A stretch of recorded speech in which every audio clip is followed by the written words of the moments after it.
October is Domestic Violence Awareness Month, a time to shine a light on an issue that affects millions of families every year. Cultivate Your Essence is a local organization that specializes in serving Black women and women of color navigating trauma, mental health, and healing journeys. Founder and CEO Lauren Jackson is joining us now to talk about what all of us can do to help end domestic violence. Lauren, thank you so much for joining us. Thank you for having me. So, Lauren, domestic violence disproportionately affects Black women and women of color. What unique barriers do they face when seeking safety and support? I think one of the biggest things is the stigma around it, right? A lot of us live by the whole, what happens in this house stays in this house. But what we don't realize is that is the very thing that is killing us. So a lot of times the mental stigmas around that is what's preventing them from even reaching out for help in the first place. On top of that, the resources are limited. So when you're trying to reach out for help, a lot of times they feel helpless because they're not really sure which way to go, or making sure that the abuser is not on to their moves, because the most dangerous times for victims is when they're pregnant and when they're attempting to leave. Wow. So, Lauren, can you talk about some warning signs that loved ones should pay attention to when someone may be in an abusive relationship? For sure. So some of the things that you could look out for is that the communication might be a little bit limited, right? So they may be fearful to share. They might be withdrawing a little bit more. Sometimes the only times you can see them is when they're with that partner.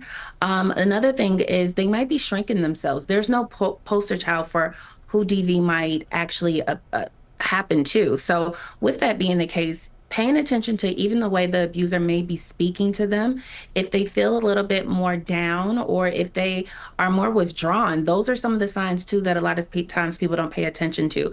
Because a lot of times I think we focus so much on the physical aspects that we forget there's a whole nother mental component that you may not see. So it's being a little bit more on the patient side, but also too just being hyper vigilant if something intuitively is telling you something is going wrong here.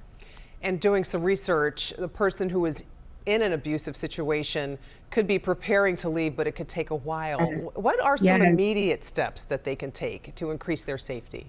Yeah, so my biggest thing I always say is safety planning is everything. So always keep an extra copy of things. So one thing I know, we all live off of our phones, right? But sometimes taking a picture of all your important documents and sending them to somebody you trust, or sending it to a safe space that you can get to, right? So that could be your social security cards, that could be credit cards, maybe slowly starting to put things into another account that the abuser's not aware of, talking to certain friends and family and identifying friends and families that you feel comfortable to share that can actually support you during this time period, but also researching what are some of the other organizations like Cultivate Your Essence or other DV organizations that can actually help. Because while we provide mental health counseling and things of that nature, there are other resources that can help you with housing, finding different resources to get you out of this protective safety orders and things of that nature too.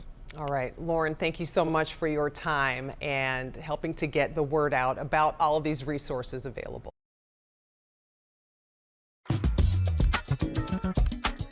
Get the inside scoop